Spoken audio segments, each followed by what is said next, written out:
Setiap negara pasti ada angkutan umum. Lalu, bagaimana angkutan umum di Indonesia dan angkutan umum di Bangladesh? Simak videonya di Hakim Channel.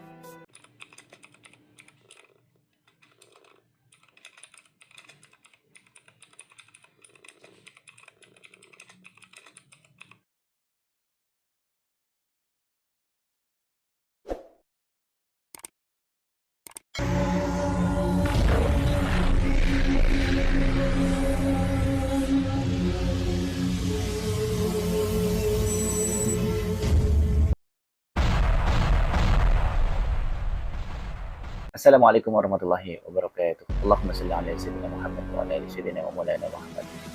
Alhamdulillah, sahabat, hari ini saya dapat bertemu kembali dengan teman-teman di luar sana melalui channel saya, iaitu Hakim Channel. Di mana channel ini adalah channel reaction. Hari ini saya akan mengupload iaitu berkaitan dengan kendaraan umum di Indonesia dan juga di Bangladesh. Yang mana negara Bangladesh ini adalah negara yang masih mungkin agak mundur sedikit dibanding negara kita Indonesia. Oke, sahabat, channel ini saya ambil daripada Taufik RS. Taufik RS, jangan lupa bila sahabat bertemu dengan channel ini di beranda sahabat, jangan lupa klik Taufik RS dan juga subscribe seperti mana yang saya subscribe ini. Oke sahabat, tanpa harus buang masa lagi, yuk kita saksikan video ini sama-sama. 1, 2. Oke, ini di Bangladesh sahabat ya. Di akhir tahun 2018 lalu dikabarkan Bangladesh membeli bus sebanyak 1034 unit asal Indonesia dan mulai dikirim 1034 unit dari di Indonesia. Desember 2018 lalu. Lalu disusul dengan dikirimnya bus tingkat jahitan dari Karoseri Laksana Ungaran Semarang ke Bangladesh. Selain itu tersebar kabar juga bahwa Bangladesh meniru bus buatan Indonesia. Dan mungkin pada kali ini perlu kita ulas sedikit terkait beberapa fakta tentang bus di negara Bangladesh dan Indonesia. Dan oleh karenanya pada kesempatan kali ini kita akan bahas inilah 5 perbedaan antara bus negara Bangladesh 5 perbedaan bus Bangladesh dan Indonesia. Yuk kita simak videonya. Dan Indonesia. Oh ya guys, bagi teman-teman yang belum subscribe, silahkan di subscribe di bawah dan jangan lupa juga untuk nyalain loncengnya agar tidak ketinggalan video terbaru dari kami.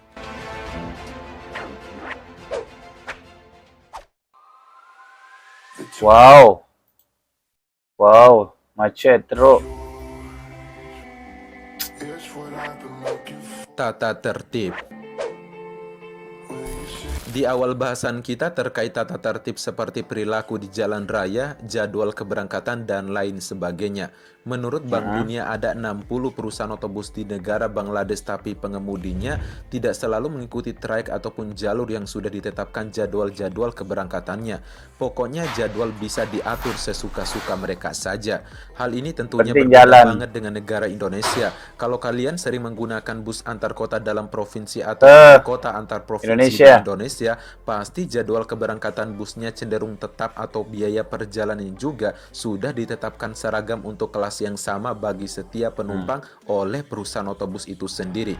Tapi penumpang di Bangladesh akan dikenakan biaya yang cenderung berbeda-beda tergantung dari Anda. Apakah Anda jago tawar-menawar atau tidak? Kalau kalian jago tawar-menawar, kalian akan mendapatkan biaya perjalanan yang murah. Yang membuat kota ini semakin parah adalah pengusaha perusahaan otobus rata-rata pemilik partai politik yang berkuasa ataupun serikat buruh yang kuat. Belum lagi dengan perilaku petugas yang tidak peduli dengan surat angkutan SIM ataupun izin kendaraan yang sudah kadarluasa. Kalau busnya masih bisa jalan ataupun masih bisa melaju di atas jalan raya, artinya masih bisa beroperasi, guys. Tuh.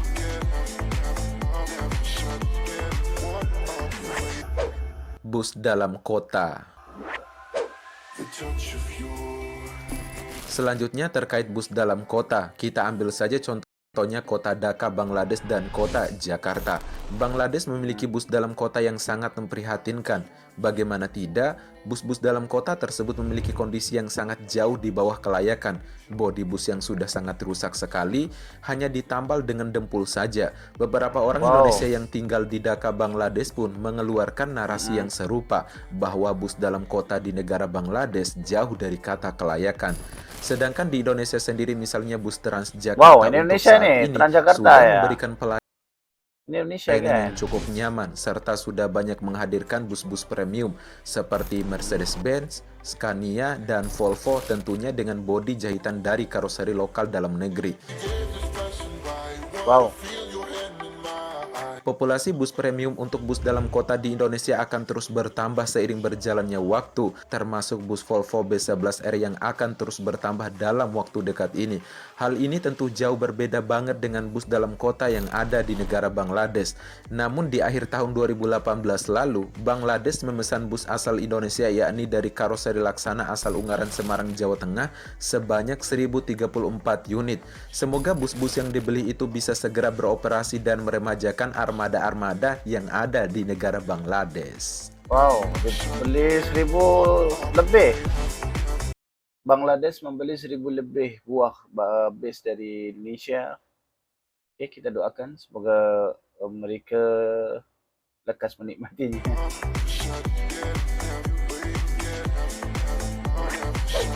Sopir dan kecepatan.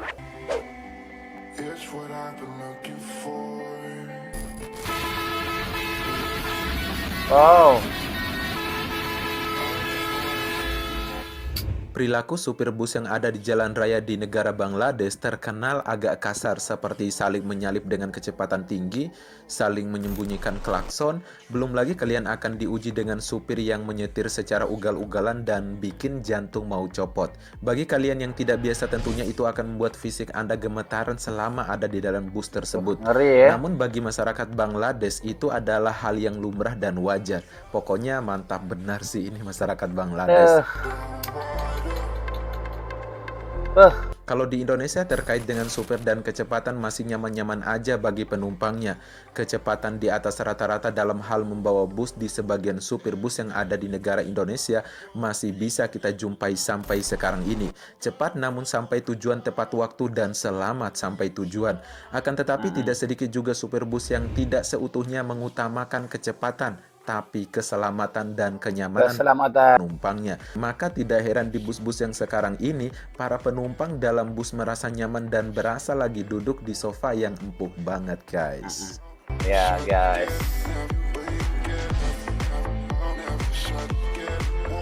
Aduh. Jarak tempuh. Bangladesh sebagai negara dengan luas wilayah 148.460 km persegi tentunya membutuhkan waktu yang lumayan lama untuk mengakses dari suatu daerah ke daerah lainnya di Bangladesh. Namun faktanya kebanyakan bus di sana melayani rute-rute pendek saja, terutama daerah-daerah yang ramai ataupun yang berpotensi banyak penumpangnya. Warga di sana mengaku susah mengakses transportasi umum untuk daerah pedalaman, maka tidak heran sekalinya jalan seperti bus ataupun kereta api pasti melebihi kapasitas penumpangnya. Selain itu karena susahnya akses ke kota, membuat beberapa masyarakat Bangladesh harus merantau dan tinggal di pinggiran kota guna kesian ada orang ini kan naik kereta pun untuk mencari rezeki. Hal ini tentunya berbeda banget dengan negara Indonesia, yang dimana rata-rata perusahaan otobus melayani sampai ke daerah-daerah kecil sekalipun, dan rata-rata daerah di Indonesia sudah banyak memiliki perusahaan otobus besar yang melayani fasilitas yang membuat penumpang nyaman selama di perjalanan, baik itu di Pulau Sulawesi, Nusa Tenggara, Bali, Jawa, Kalimantan maupun di Sumatera sekalipun. Apalagi ada perusahaan otobus Damri yang memiliki memiliki visi dan misi untuk melayani sampai ke daerah-daerah perintis sekalipun. Untuk jarak tempuh Wow. jelas beda jauh banget sih antara negara Bangladesh dengan Indonesia. Indonesia terkenal dengan bus yang trayek jauhnya. Sebut saja seperti perusahaan otobus Rasa Sayang yang melayani trayek dari Bima menuju Jakarta pulang pergi.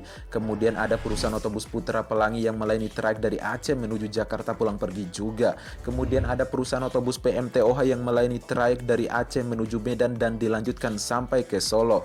Kemudian ada pula yang paling jauh, yaitu perusahaan otobus antar lintas Sumatera yang melayani trayek dari Medan menuju Jember dengan waktu perjalanan kurang lebih 90 jam perjalanan. Jember, Medan Jember.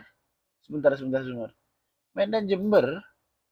Yang melayani trayek dari Medan menuju Jember dengan waktu perjalanan kurang lebih 90 jam perjalanan. 90 jam, sahabat.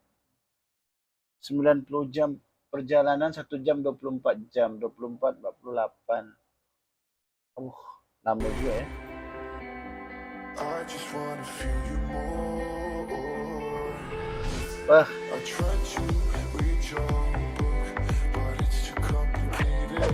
Karoseri. Bangladesh dan Indonesia memang memiliki masing-masing karoseri lokal dalam pembuatan balutan bodi busnya. Namun kalau soal tampilan dan kualitas hasil produksinya, bisa dibilang Bangladesh masih di bawah kualitas Indonesia, baik terkait dengan tampilan, kenyamanan maupun safety-nya.